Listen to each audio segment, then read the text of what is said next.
Olá, boa tarde, sejam muito bem-vindos. Eu sou Suelen Ogando e este é o programa Sala de Estar. É um prazer imenso estarmos juntos mais uma vez e hoje o programa está especial. Vamos mergulhar na cultura asiática. Você já ouviu falar em K-drama, dorama e K-pop? Vamos falar sobre séries, músicas e muito mais. Não só a arte e música têm conquistado os brasileiros, a culinária e a gastronomia também. E não precisa ir mais no bairro da Liberdade, em São Paulo, para ter acesso aos quitutes asiáticos. Agora em BH, o Made in Coreia, Minas Gerais e o COP têm alegrado os paladares dos mineiros. E você sabia que a cerejeira ou sakura foi um símbolo popular entre os samurais que representa a beleza efêmera da vida e a importância de viver o presente? Assim como os origamis, arte em papel tão presente na cultura asiática. Tem muita coisa boa no programa de hoje e claro que não poderia faltar o nosso momento de espiritualidade com o Padre Samuel Fidelis e o nosso Café com o Senhor.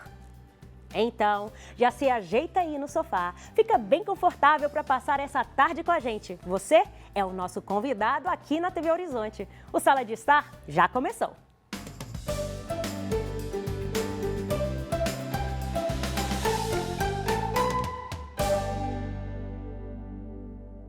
Os doramas são produções asiáticas dramatizadas que conquistaram o mundo dos streamings nos últimos anos. O termo, que originalmente se refere aos títulos japoneses, acabou englobando diversas produções asiáticas, como os famosos K-dramas ou os doramas coreanos, ou também apenas os doramas. Nos doramas japoneses, as histórias são geralmente focadas em um grupo pequeno de personagens. Por isso, os doramas contam com um elenco menor e poucos núcleos. Já os K-dramas são dramas produzidos na Coreia do Sul. Assim como os doramas, esses programas contam com histórias completas e focadas em um núcleo enxuto de personagens. Olha, mas para explicar melhor sobre este gênero, estamos aqui com a Micaela. Tudo bem, Micaela? Olá, seja bem-vinda, muito obrigada. E a Juliana. Juliana, muito obrigada, viu? Sejam muito bem-vindas, meninas. Eu que agradeço pelo convite. Excelente estar aqui. Muito obrigada, Juliana. Vamos com você primeiro. Bora. Juliana, conta pra gente quais são as principais linguagens desse cinema, dessas séries, dessa linguagem dos doramas, K-dramas, e conta tudo pra gente. Então, a principal é o romance. Todo drama vai ter ali um quê de romance. Tem de vários tipos. Tem os médicos, tem os de guerra, tem os de época, maravilhosos. Mas vai ter sempre uma coisinha de romance. Então, é o principal, mas atualmente tá mais em ênfase. Mas no passado era muito mais discreto. Tanto que a gente esperava 16 episódios, que costuma ser o número, para no último episódio eles segurarem a mão. Hoje em dia as coisas mudaram. Então hoje já estão segurando na mão mais facilmente? No terceiro episódio? Hoje em dia a coisa tá um pouco mais intensa, já mostra eles indo pra cama, assim, aí acorda no dia seguinte. Tudo pronto. Olha, é evolução, hein? Evolução! E você, Micaela, conta pra gente desde quando você tá nesse universo, né, dos doramas, do K-pop, da cultura asiática? Então, conheci o K-pop em 2006, 2007, procurando músicas diferentes por aí, porque eu cresci numa família muito musical. Então, meu pai sempre teve acesso a muitas culturas e transmitiu isso para as filhas. E navegando na internet, antigamente a gente navegava na internet, né? Descobri o K-pop e comecei com dorama em 2009, 2010. Meu primeiro dorama que eu tenho lembrança assim foi Playful Kiss, que foi lançado em 2010, então acompanhei episódio por episódio, que era diferente de hoje em dia, que lança uma temporada inteira. Antes era uma por semana e a gente tinha que esperar legendar, porque não tinha dublado, era legendar, para eles subirem num site, num fórum, e a gente tinha que esperar 2 dias para baixar um episódio, era muito complicado. Então, eu assisti um dorama de 2004 também, chamado Mr. Kim Million Dollar Quest, e daí eu não parei mais. É viciante, né? É viciante. Gente, eu comecei a assistir um dia, aí eu nunca mais parei.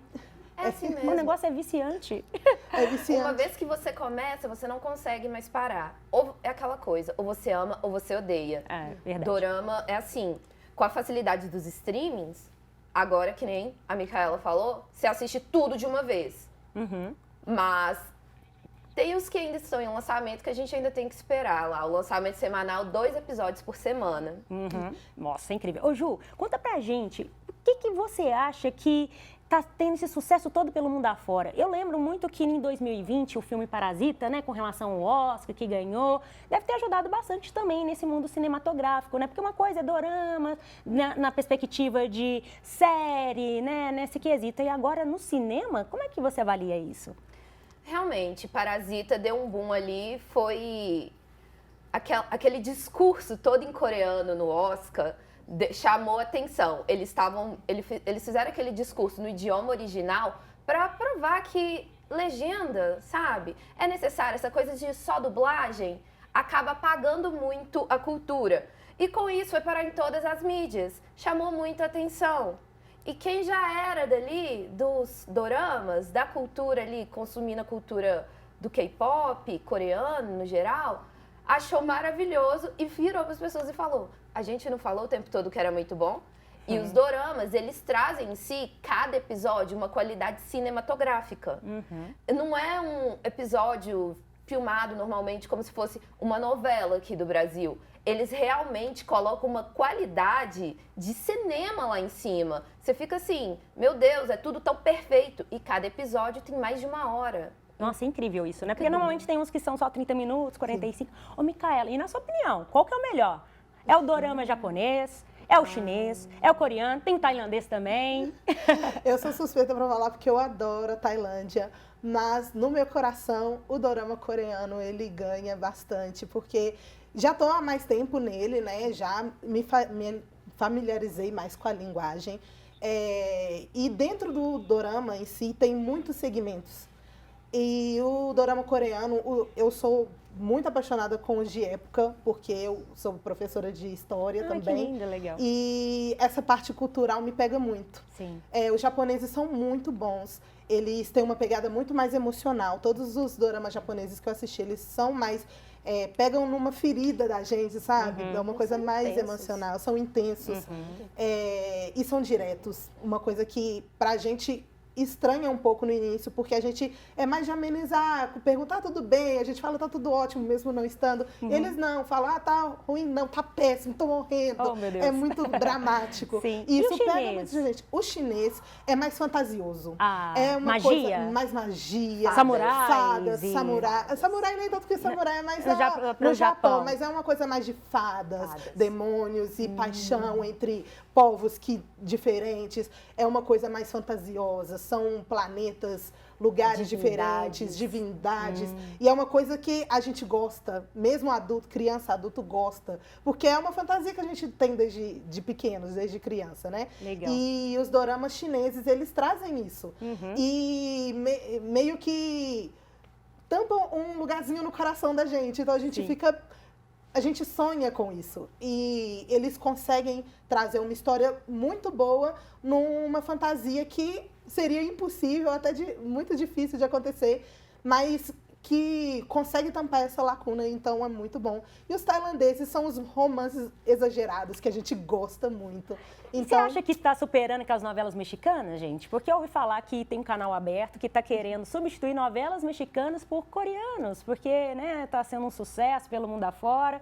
E um pouco dessa coisa dramática, de amor, é quase um pouquinho lá no México, né? Nas novelas mexicanas com relação ao amor, aquelas interpretações um pouco exageradas. O que vocês acham? O que você acha, Ju? Essas interpretações exageradas, que nem as mexicanas, a gente vai encontrar mais no Japão. Nossa, os doramas japoneses são extremamente exagerados, com uma atuação muito intensa, que nem a Mika falou. Mas se passar para as coreanas, ou as chinesas, ou as tailandesas, taiwanesas, vão encontrar uma coisa mais tranquila. Não vai ter aquele drama todo intenso ali, aquela coisa assim. Vai ser uma coisa mais leve, com coerência, sabe? Sim. E o coreano, acaba que cada país tem seu jeito de produzir o dorama. E o coreano, ele tem uma sutileza, assim, ele sabe iniciar e terminar um episódio. Nem todos os outros países têm esse estilo. E o coreano, eu acho que ele conquista mais o coração da população brasileira devido ao estilo visual e o estilo de fala, aquela coisa mais intensa que eles congelam o momento e mostram de 55 ângulos diferentes o olhar. É porque mais ou menos umas novelas no Brasil tem aquela coisa do congelamento, né? No final do capítulo. Tum, aí congela e parece um pouco essa linguagem, Exatamente. Só não mostra os 365. Mas aí também é uma coisa exclusiva deles, né? É uma coisa que pegou muito, né? Trazer a emoção de vários ângulos, como se a gente fizesse parte daquela história, como se a gente estivesse junto naquele momento, que às vezes a gente tem aquele sentimento de estou atrapalhando vocês, mas assim, as novelas brasileiras são ricas, muito ricas, tanto que fazem muito sucesso fora. E assim, eu compararia elas mais com as novelas turcas, que estão fazendo muito sucesso hoje em dia também. Sim, a comentar da Turquia também, que está em alta. Está muito em alta e é mais similar. Você falou sobre as novelas mexicanas serem trocadas, entre aspas, pelo dorama. Existe essa possibilidade, eu estou até vendo. Eu acredito que é mais momento, sabe? Nós que somos dos anos 90, curtimos muitas novelas mexicanas, novelas infantis, e é uma coisa afetiva. Hoje, a geração de hoje vai ter essa afetividade com os doramas. Sim. Então, não é que vai substituir, só mudou de endereço. Entendi. Meninas, mas olha só, mas não é só o audiovisual que tem feito sucesso também, não. Olha, a questão da música, né, com relação ao K-pop, que explodiu mundialmente com o sucesso do TBS, né, ou BTS, né, ou BTS, aí vai de acordo com a pronúncia de cada país.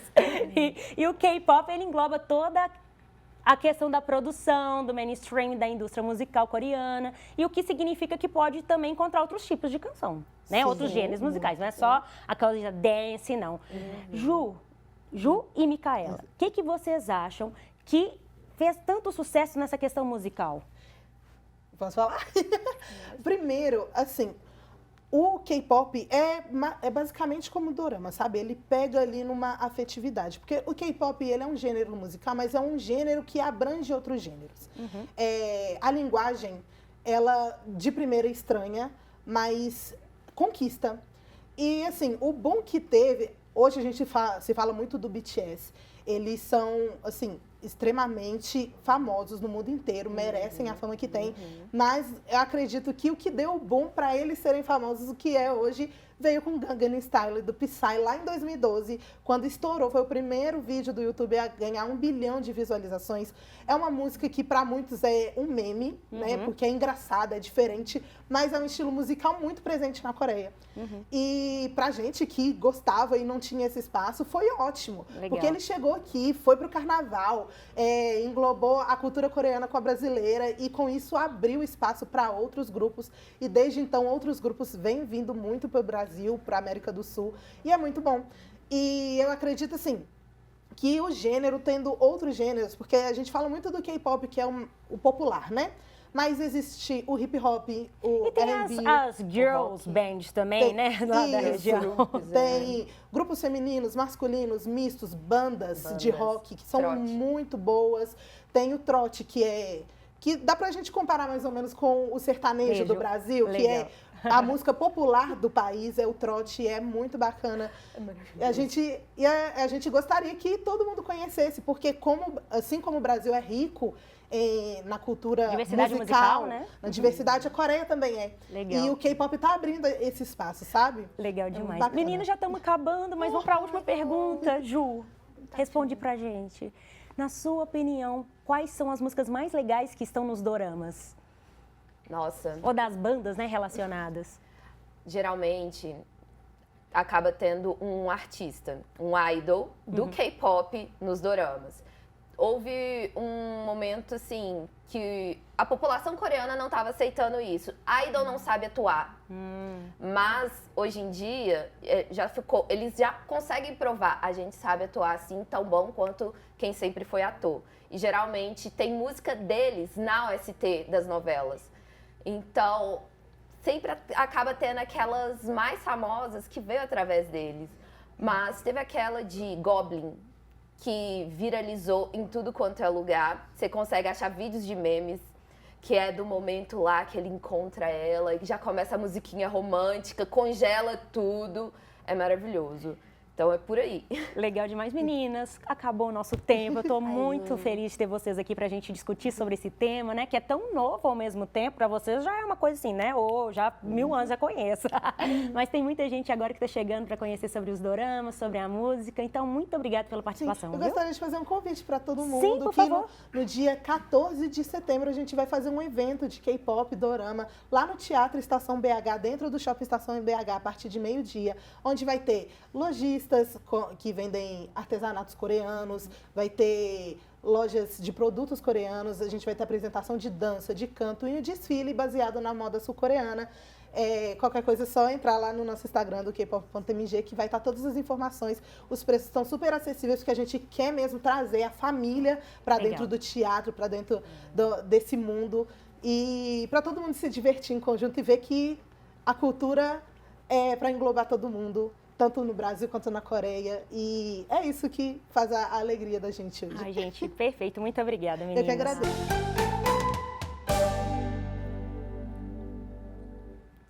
Já estamos de volta com Sala de Estar e hoje o nosso tema é dorama e cultura asiática.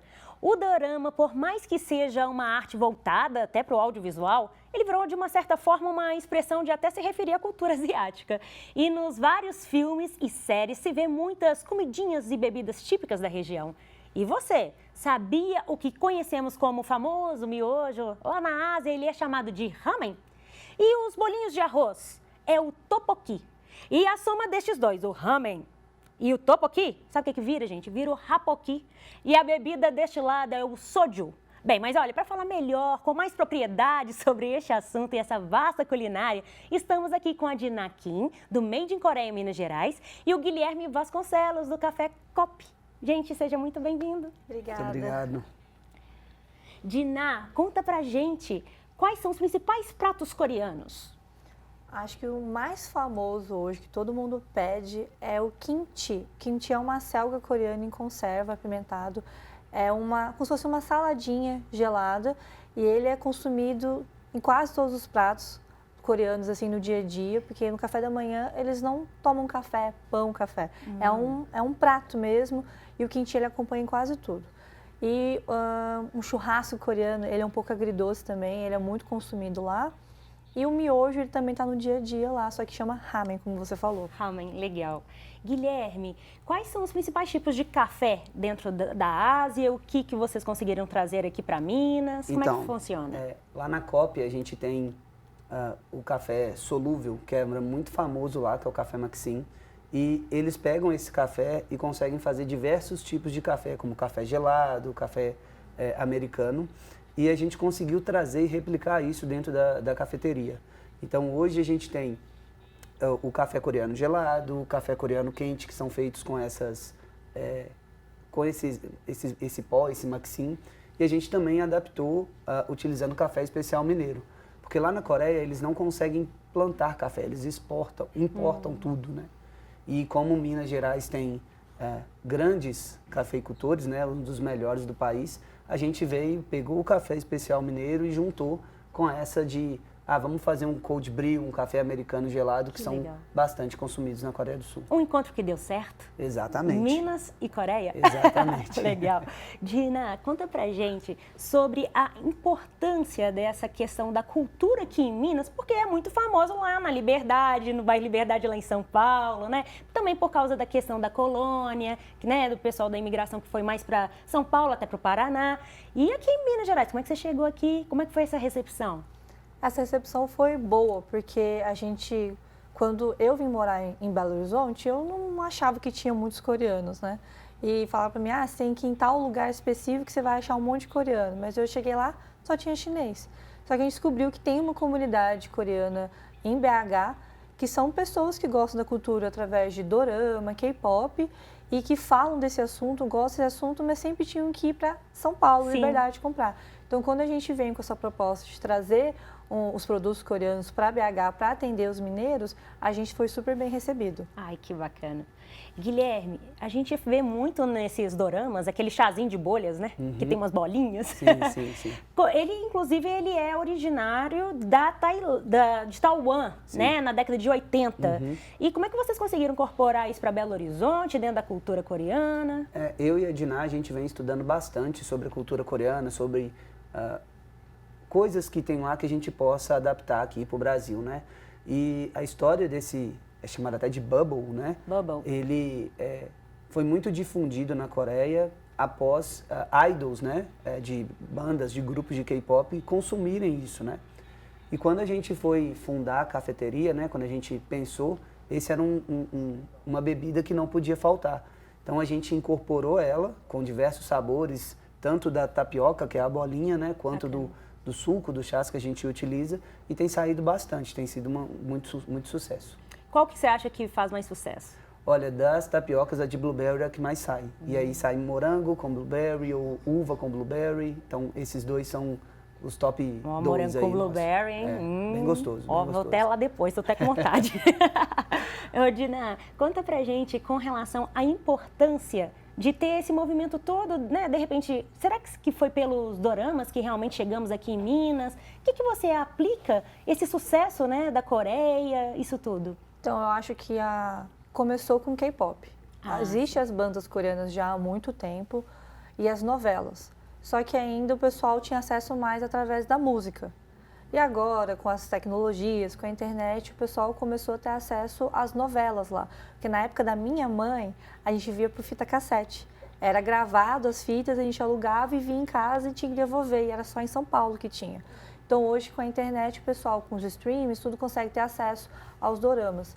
Então o pessoal tem gostado da cultura coreana por causa que ela encanta, ela é cativa, mas o K-pop, gente, imaginam vários tipos de música, desde o pop até rock existe.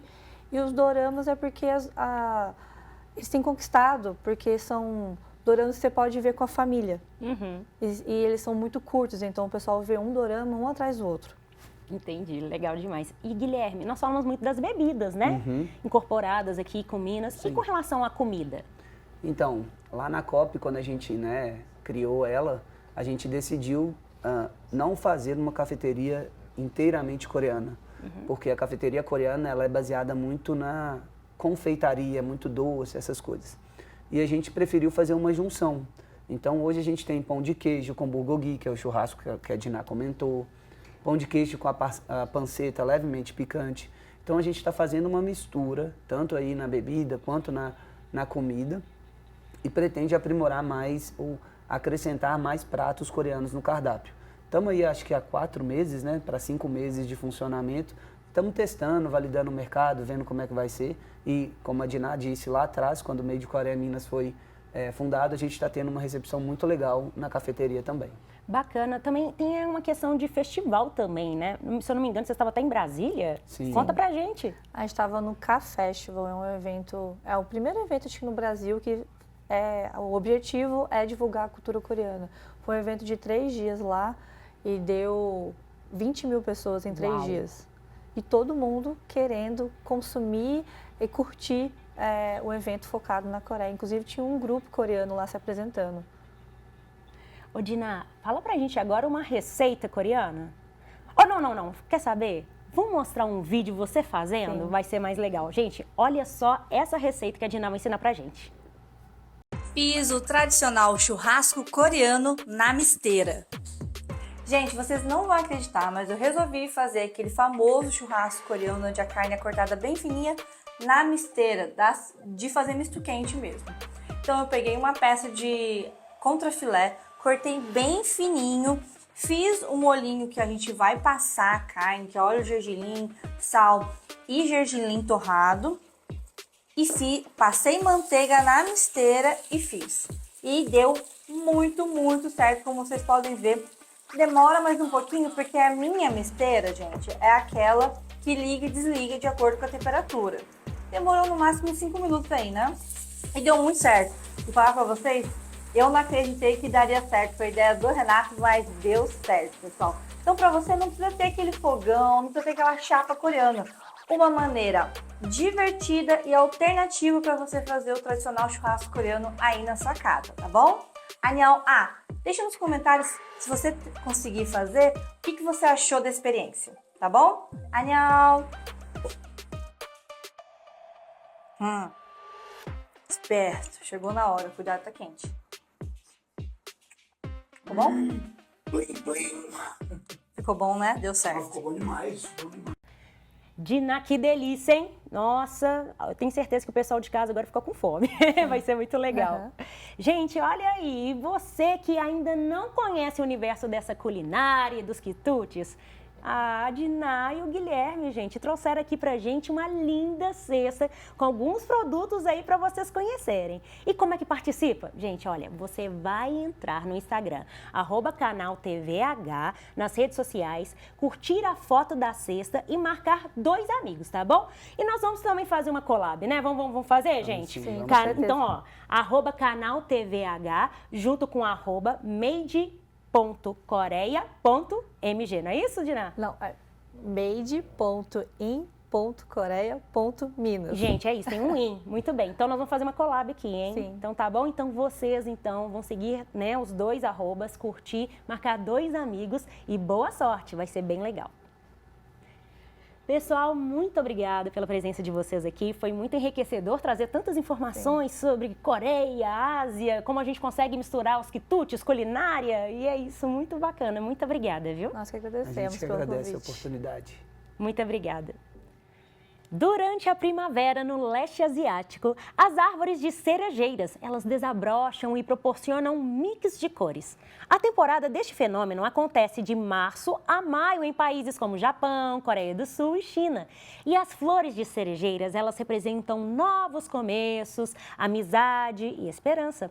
E o senhor Miura, em Nova Lima, nos mostra o cultivo das cerejeiras por aqui. Vamos ver? Meu nome é Haruji Miura, tenho 96 anos.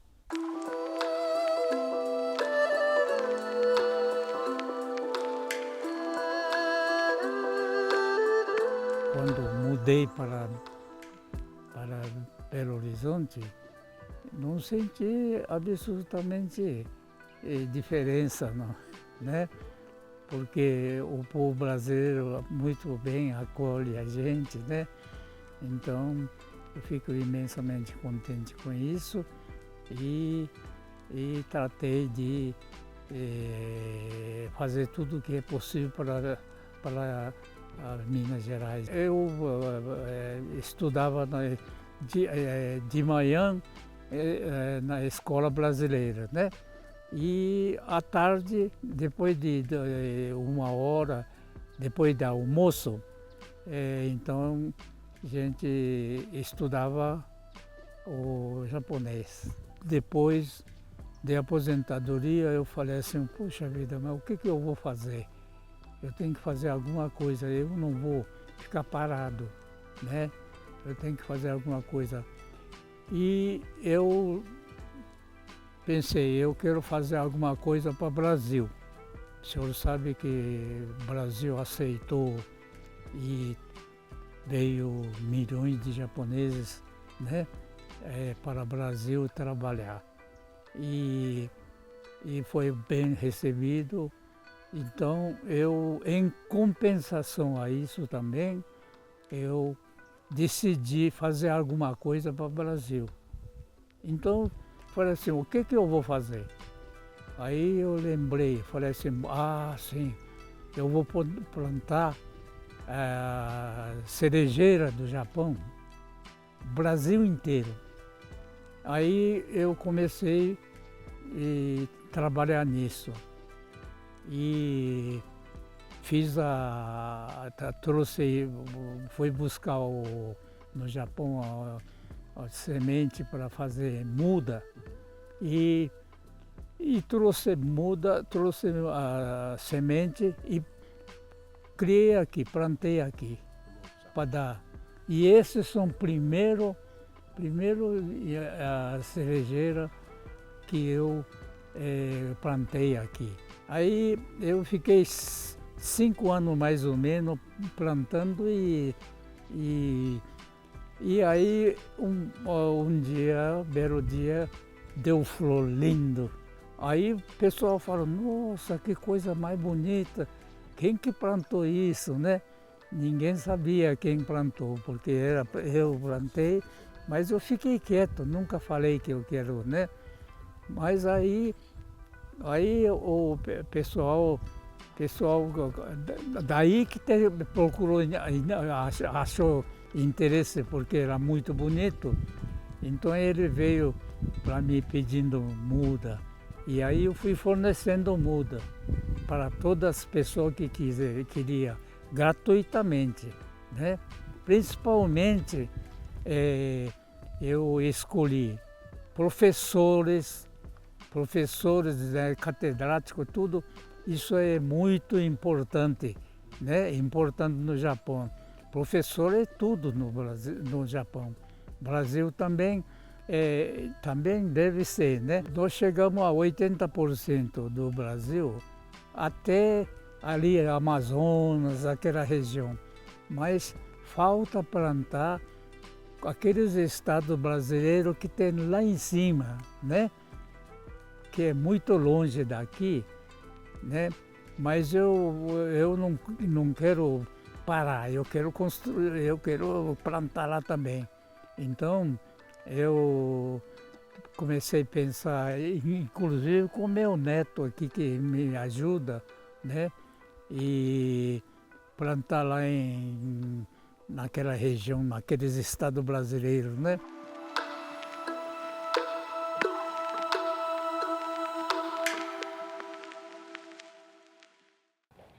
E aqui no estúdio estamos com Henrique Miura Yansei, neto do senhor Miura. Seja bem-vindo, tá certo? É Yansei mesmo? Isso mesmo.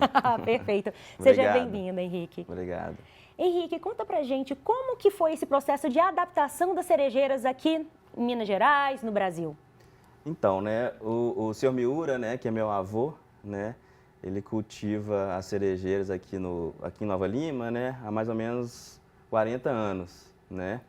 E a espécie que a gente cultiva é a espécie Okinawa, né, que é proveniente da região de Okinawa, lá no Japão também, que é uma região mais quente do Japão. Então, essa espécie é a espécie que melhor se adaptou aqui ao nosso clima, né, ao nosso país. E é essa espécie que a gente tem proliferado aí pelo Brasil afora, né. E como que a sua família ela consegue preservar essa cultura japonesa aqui no Brasil, em Minas Gerais? Então, através do cultivo das cerejeiras, né? As cerejeiras a flor de cerejeira é uma flor muito bonita, né? E que os japoneses têm como símbolo do país, né? Então, através do cultivo, do simbolismo que a cerejeira tem, né? A gente procura aí enaltecer a cultura japonesa e divulgar também através do cultivo dessa curaça. E a importância cultural, na sua opinião? A importância cultural é muito grande, né? Porque ela traz um simbolismo muito grande, né? A florada das cerejeiras, assim como a nossa vida, é muito breve e efêmera, né? Então, é por isso que a gente tem que aproveitar sempre ao máximo aí e, de preferência, sempre ao lado que a gente ama, né? Então, perfeito. A origem dela, ela é da China, não é isso? E ela se propagou pelo Japão, Coreia do Sul, é isso mesmo? Isso, é isso mesmo. Ela é originária da China, né? E ali no Sudeste Asiático, no Japão, na Coreia, os japoneses foram, né, conheceram as cerejeiras na China e trouxeram várias espécies, né, lá da China para o Japão e fizeram vários cruzamentos também entre as espécies e ajudaram a proliferar isso no Japão e no resto do mundo também, né?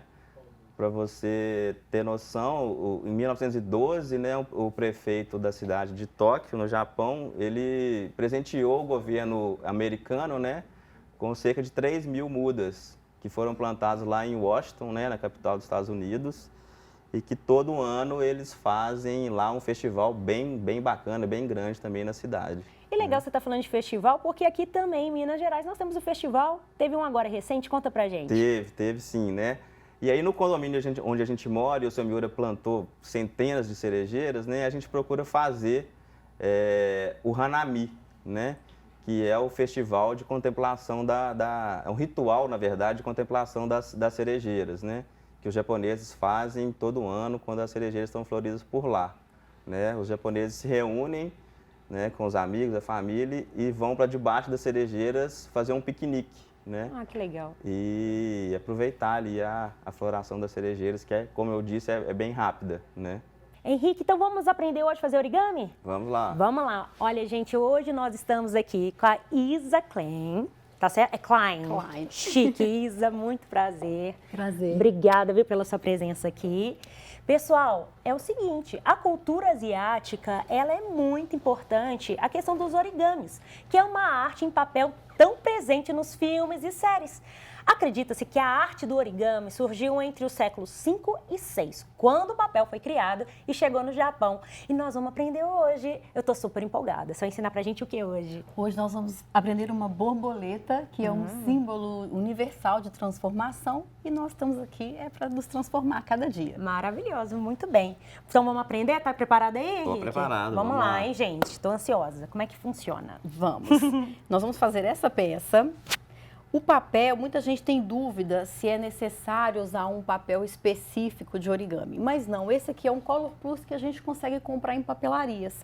Mas hoje eu vou trazer para vocês um papel específico de origami, um papel coreano. Que fofo. Ele tem as pontas de outra cor e dá um efeito especial, mas você pode fazer com o papel que você tiver em casa. Por E tem uma métrica específica?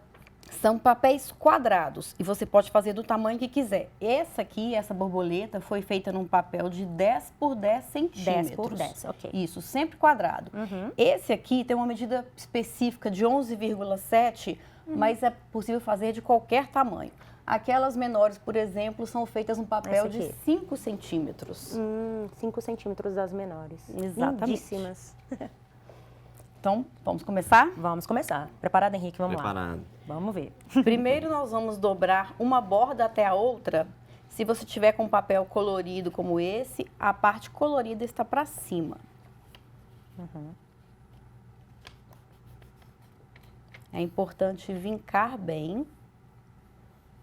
Por isso as longas unhas. Muito bem, maravilhosa. Desdobra e vamos dobrar no outro sentido.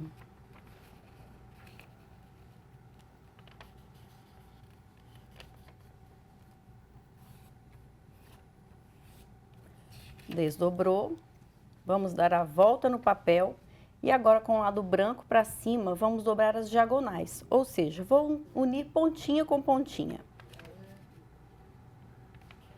E é muito importante no origami esse pontinha com pontinha estar bem certo, isso garante um bom resultado na sua peça. Métrica perfeita. Métrica perfeita. Muito bem. Desdobra e vamos repetir na outra diagonal.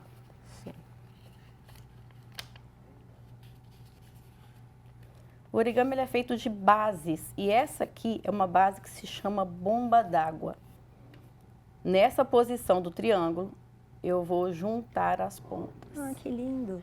Vou repetir o movimento, eu vou abaixando essas pontas e aí eu tenho as 4 pontas juntas, 2 e 2. Ah, que fofo. Agora vamos levar 2 pontas aqui em cima.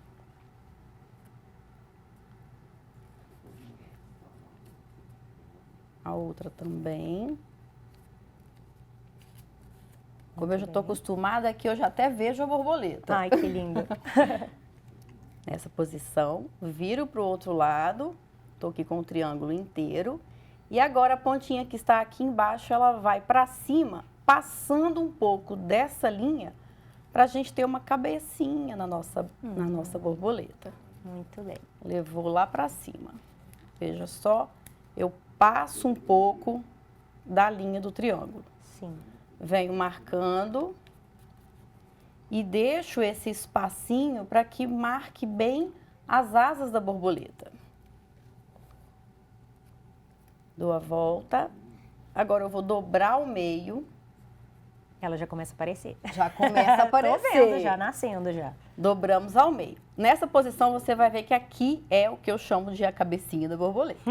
Então, agora vamos jogar para cima uma camada da asa, formando uma nova linha de vínculo aqui. Não tem uma medida muito certa, é só você jogar para cima e marcar. Dou a volta para fazer a mesma coisa do outro lado. Agora está mais fácil, eu vou juntar uma ponta com a outra. Juntei ponta com ponta e já temos uma borboleta. Que linda. E é bom que você pode fazer com várias cores de papéis, né? Vai do gosto de cada um. Pode fazer de várias cores. Eu amo aquelas cores que você pôs ali, né? O azul, verde, o roxo, são minhas cores favoritas, inclusive. E tá lindíssimo esse também em vermelho. Essa fica muito bonita. Aquela composição de cores é muito bonita. E isso é muito interessante no origami, a gente aprender a trabalhar com a emoção das cores. Cada vez que vamos fazer uma composição de uma peça, nós trabalhamos a nossa energia, trabalhamos os nossos sentimentos de acordo com as cores que estamos fazendo. Perfeito. Isa, muito obrigada pela sua presença, viu? Muito obrigada Foi uma mesmo. alegria. Henrique, aprendemos? Aprendemos. Fizemos um curso aqui rápido Sim, e prático, mas intensivo. olha, quem quiser saber um pouco mais, como é que faz? Para saber mais sobre outros origamis? Eu tenho um canal no YouTube, vocês podem acessar pelo meu nome, Isa Klein, ou então no meu Instagram, Isa Klein Art. Perfeito. E Henrique, para a gente fechar também, fala pra gente onde podemos encontrar a respeito, né, do senhor Miura, das cerejeiras. Então, é no nosso Instagram mesmo, @miuracerejeiras, que a gente tá lá e pode mandar as perguntas por lá, entrar em contato, que a gente está sempre à disposição. Filosoficamente, Confúcio, nascido em 552 a.C., é um dos maiores representantes da cultura asiática com base na benevolência. E para falar sobre um paralelo da cultura asiática junto com a ocidental cristã, vamos conversar com o Padre Samuel Fidelis, o pró-reitor do Santuário Basílica Nossa Senhora da Piedade. Seja muito bem-vindo, Padre. Muito obrigado, Sueli. É um prazer estar aqui neste Sala de Estar. Você que está conosco, é sempre um bate-papo agradável. Perfeito, Padre. Tem alguma referência na Bíblia com contato com relação à cultura asiática? Então, isso de fato é uma coisa que muito se especula, mas ao que tudo indica, não. Tanto pelos limites geográficos que eram impostos, hoje mais facilmente transpostos, mas antes impossíveis. E também pela própria estrutura do pensamento hebraico, o pensamento grego, que é o de intersecção, a partir do momento em que de dentro do judaísmo se desenvolve o cristianismo, não dão a entender nenhuma inspiração de cultura oriental. Não obstante, nós tenhamos pontos de encontro, aí é possível destacar, mas nada que aponte para um contato direto, de fato, para uma inspiração de um lado ou de outro. Não. Perfeito. Padre, o senhor acha que essa questão da meditação, por exemplo, que é uma coisa, né, asiática, ela pode nos ajudar como cristãos? Claro. É pecado ou pode fazer? Não, de maneira nenhuma. De maneira nenhuma. A meditação, na perspectiva budista, tem a ver com a ideia do despertar a consciência. Buda traz muito essa dimensão, Buda, os Bodhisattvas. Então, o budismo traz essa ideia de ver, até para nós que somos da área da comunicação, aqui fazendo um merchan, depois eles pagam para nós, né? O Canon, ou Canon, é o nome do Buda da visão, por isso as câmeras, né? Que tem esta origem asiática. Portanto, essa ideia do despertar. A contemplação, a meditação tem a ver com isso. Este olhar do sujeito sobre si mesmo, numa presença plena, tomando consciência do lugar onde ele está, sem se prender a nenhum pensamento. Isso converge profundamente com a perspectiva cristã. Porque na perspectiva cristã, este presentificar-se é importante. Jesus, para dizer assim, de um exemplo, sobretudo no contexto do Evangelho de Lucas, onde o evangelista está muito preocupado com o apego aos bens, ele insiste muito no hoje.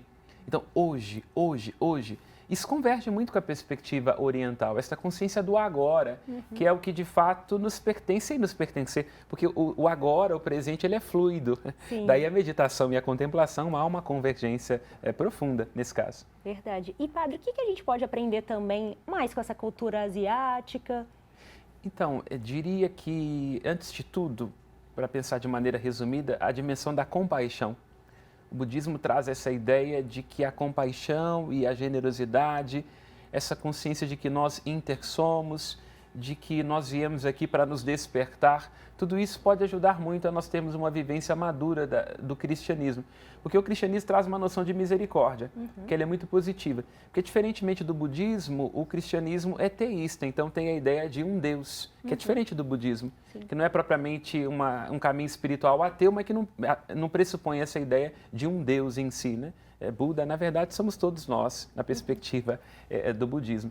Então, a noção cristã de misericórdia, ela é muito positiva quando nós olhamos de Deus com relação a nós, daquele que é todo bondade, todo grandeza, todo compassivo e que se dirige a nós, em nossa condição de criaturas limitadas, sobretudo pela condição do pecado. Só que há o risco de que nas nossas relações a gente tenha um pouco essa ideia do desnível. Então, eu aqui olho para a sua miséria e eu vou dizer, aí pode esbarrar na dó. Não é propriamente o que a fé cristã apresenta, mas pode resvalar nisso. Então, eu tenho dó de você. Não. E o budismo esclarece um pouco essa ideia de que a compaixão é estar do lado. Então, não é tanto alguém que vem dar alguma coisa, mas a gente descobre alguma coisa junto e se ajuda.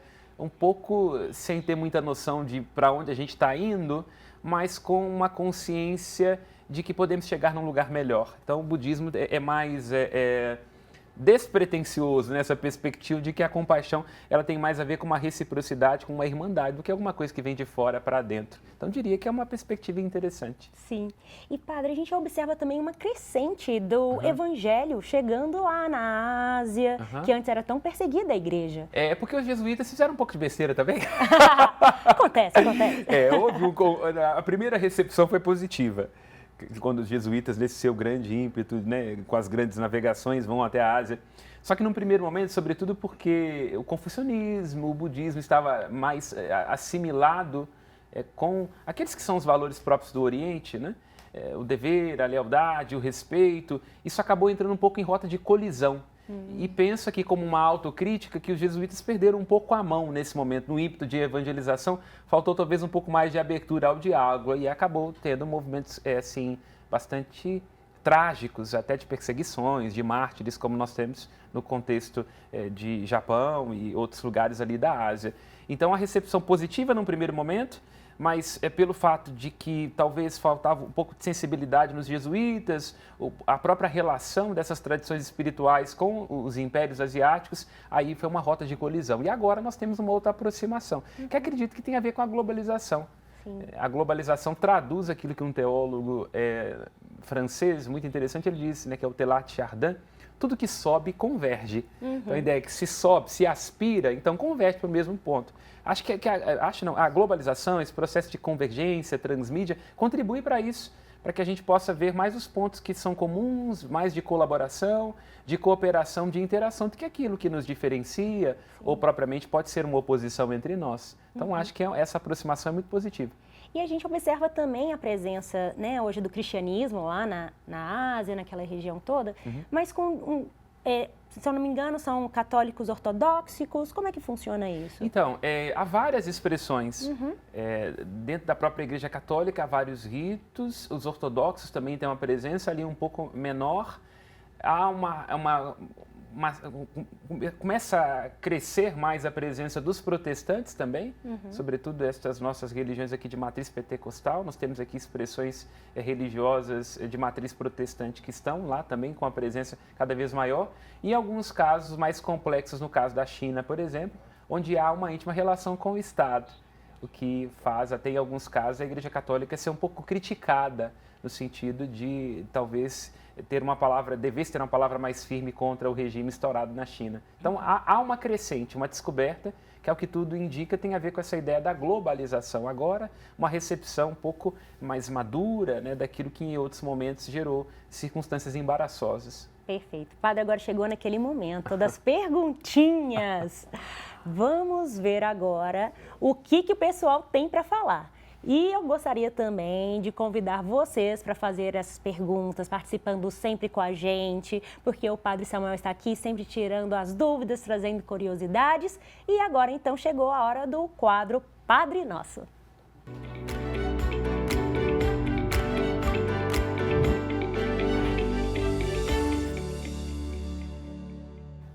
Padre, nós temos uma primeira perguntinha da Marilene Martins. Vamos ver o que é. Vamos lá.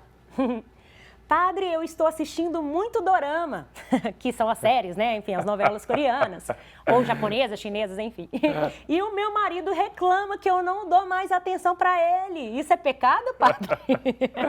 Bom, eu não diria que é pecado, mas diria que a série, sobretudo dorama, né, pode ser um problema para o casamento, porque os coreanos são muito bonitos, vistosos, então seu marido, na verdade, pode estar um pouco com ciúmes, né? De você ver que tem coisa melhor no mercado.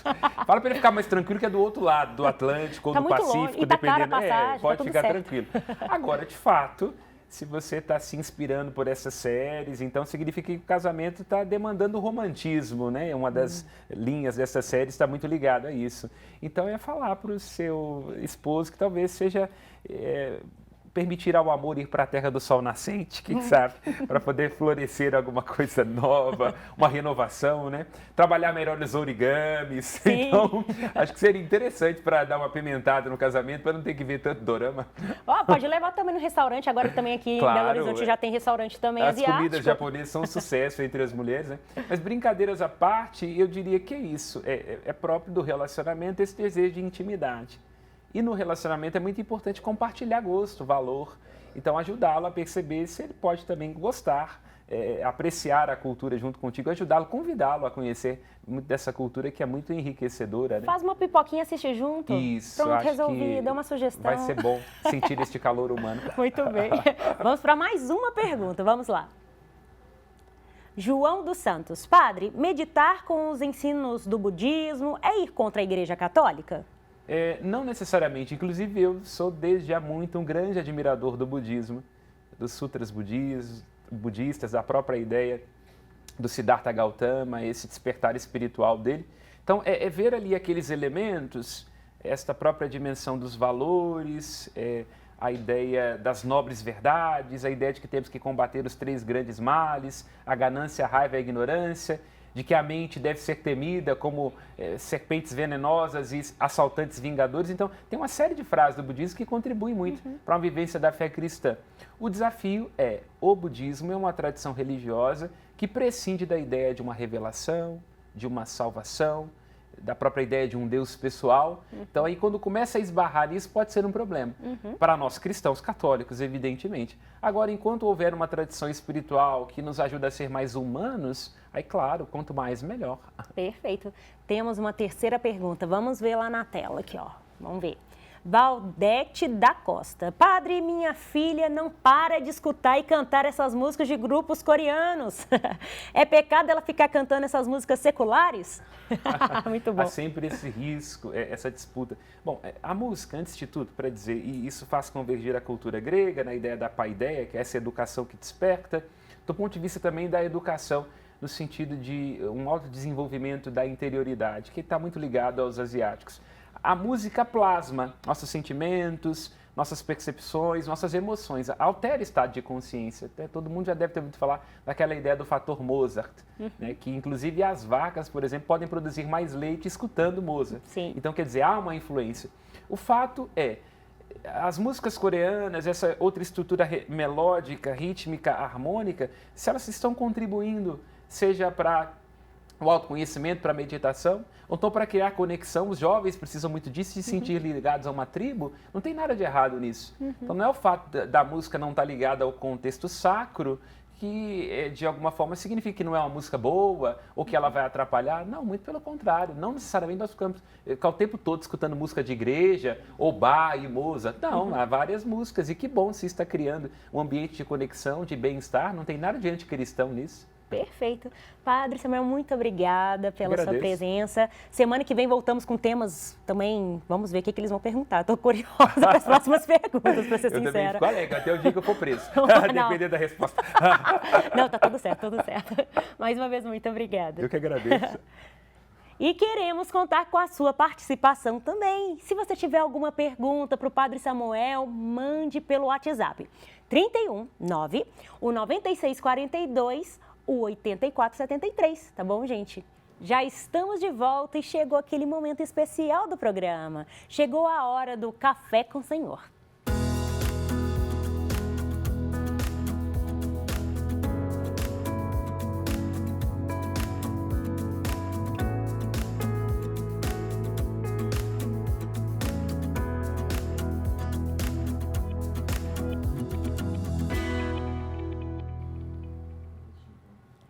E Grazi Zamboni já está aqui no estúdio. Grazi, seja muito bem-vinda. Obrigada, Sueli. Muito obrigada. Obrigada. Olha, Grazi, hoje nós estamos falando sobre a cultura asiática e os doramas.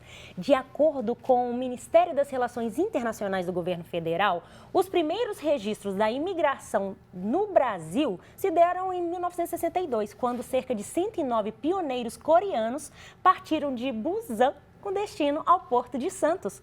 Inclusive, hoje no nosso programa até tivemos a Diná, ela é descendente também de sul-coreanos, então é muito legal a gente ver a cultura chegando aqui em BH também. Sim, com certeza. E a cultura asiática é muito rica, né? Eles têm muita coisa boa que a gente pode pegar para nós também, né? A começar pela disciplina, eu acho, né? Eu acho que ter aquela organização, senso de reconstruir, eu acho que eles têm muito isso, né? E sabe uma coisa que eu acho muito legal também? A questão do respeito pelo mais idoso, pelos pais. Eu acho isso tão bonito. Eu vejo tanto nos doramas, eu fico assim, tão admirada, acho tão bonito. Eu acho que isso é algo que eles abrangem com uma facilidade que a gente podia copiar, né? Vamos falar assim de uma maneira leve, porque eles trazem a questão da família, né? O mais velho, o relacionamento. Claro que parte para aquele lado do relacionamento super certinho, que não é assim, né? O romance extra, né? Mas eu acho que é importante a gente resgatar esses valores, né? Verdade. Ô, Grazi, a gente vê também, assim, que nem eu citei os doramas, né? Sim. Mas a gente vê que os doramas, essas novelas, esses filmes, eles podem ajudar também a gente no dia a dia, com uma pegada mais leve. Quem sabe entra até como uma terapia. Gente, cuidado na questão da terapia, é isso que eu falo. O romance, ele é ótimo, né? Mas o pessoal pode também interpretar de uma maneira assim, eu quero um relacionamento igual do dorama, né? Não vai acontecer, mas realmente pode ser leve, né? Pode ter aquele tempinho que você tira para você mesmo, para desconectar da correria do dia a dia, né? Que a gente meio que perdeu e agora está se resgatando, né? Então, acho que isso é importante, sim. E lembrando que o relacionamento a gente constrói juntos, né? Sim. É uma doação, é uma construção, né? Então, aí pode chegar próximo daquele romance perfeito. Sim, sim. Que eles retratam. E teve uma pergunta super curiosa falando que uma das pessoas que fizeram a pergunta, eu tô assistindo o dorama demais, meu marido não tá gostando disso, ele tá com ciúmes e tudo, então assim, é bom ter o equilíbrio também, né? Sim, a minha sobrinha é apaixonada, as duas são com os doramas, né? E aí ela mais velha falou assim, que o marido dela não está correspondendo. Eu falei, mas minha filha, sai da tela, né? Não vai acontecer, né? Fica só no mundo da fantasia. Sim, isso é perigoso, né? Tem que tomar cuidado. Tomar um cuidadinho para não criar um ambiente imaginário. Sim. E começar a cobrar daquele relacionamento que você tem uma perfeição que existe nas telas, né? No romance escrito, né? Mas dá para caminhar para um romance equilibrado, Verdade. né? E Grazi, tá tão interessante que a questão dos doramas, enfim, a cultura toda asiática tá tão forte aqui, né, hoje no Brasil, que tem até pessoas, gente, estudando coreano. Olha que legal, né? O mundo afora aí tá super famoso os doramas, então vamos ver esse depoimento. É uma senhora que está estudando coreano. Vamos ver? Ai, que legal, vamos gente. ver. Boa tarde, meu nome é Kátia Régia dos Santos, eu sou dorameira, amo os doramas e, consequentemente, o amor que eu tenho assim, é tão grande pelos coreanos que eu comecei a estudar coreano. Eu tenho 63 anos de idade e tenho assim, uma admiração enorme pela língua e eu estou ficando cada dia mais entendida e eu consigo agora assistir meus doramas sabendo, né, o que eles estão querendo falar. E isso para mim é muito gratificante. Eu tive início através do meu irmão, que ele trouxe para assistir aqui dentro de casa, na Netflix, Sorriso Real. E eu falei, que vem a ser isso? Eu nunca tinha ouvido falar, né, nas novelas coreanas. E eu fiquei encantada. E não só eu, mas como todas as pessoas que eu tenho falado a respeito dos doramas, elas comentam que ficam impressionadas com o respeito, que faz parte, né, da tradição deles. O amor deles é um amor assim tão bonito que eu acredito que está conquistando o mundo. Quando eu começo a assistir um dorama e ele me prende, eu falei, não, agora eu quero ir até o fim. Esse que é o problema. Eu já passei noites em claro e fui dormir tipo 3 horas da manhã. Falei, não, agora também eu tenho que descansar, né? Porque a gente trabalha. Então, enquanto você não vê o fim, você fica, assim, curioso, sabe?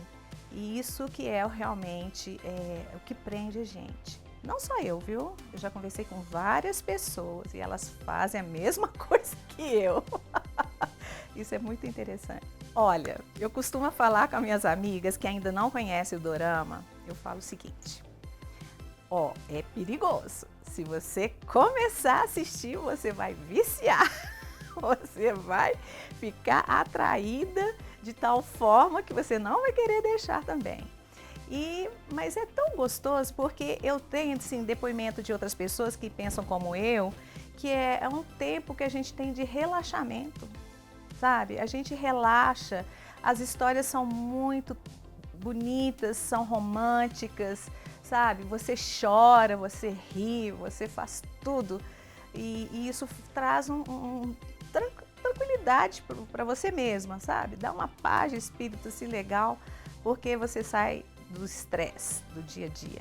Então eu convido você, amiga e amigo também, que queiram desestressar, podem começar a assistir doramas. E eu posso depois passar uma lista bem grande para vocês começarem. Vocês vão amar. Grazi, muito bacana, né? Essa questão de aprender um novo idioma. Desperta, né? Eu acho Legal. que esse é o lado bom, né? Despertar uma nova língua, a própria cultura, né? Os designers do que eles têm, roupas, comidas, né? E a gente vê também a questão da tecnologia. Exatamente. Com carros super modernos, a questão também dos telefones. A própria inteligência artificial, eu acho que se souber usar ela, é um excelente instrumento de trabalho. O que não pode acontecer é de ser aquele remédio para aliviador, né? Vamos falar assim. Tem que ser para tratar, né? Por que eu uso ela?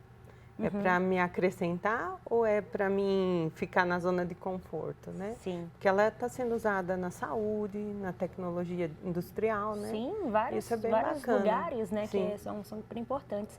E, Grazi, a gente percebe também muita questão dos asiáticos com relação à disciplina, né? Eles são muito perfeccionistas.